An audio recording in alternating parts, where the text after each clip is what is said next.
Assalamualaikum teman-teman. Hari ini kita membaca doa supaya dimudahkan dalam segala hal. Bismillahirrahmanirrahim. Rabbi shrahli sadri wa yassirli amri wahlul 'uqdatam min lisani yafqahu qawli.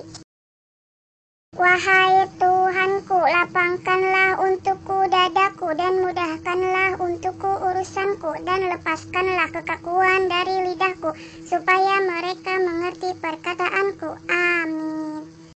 Dadah, sampai jumpa di doa-doa berikutnya.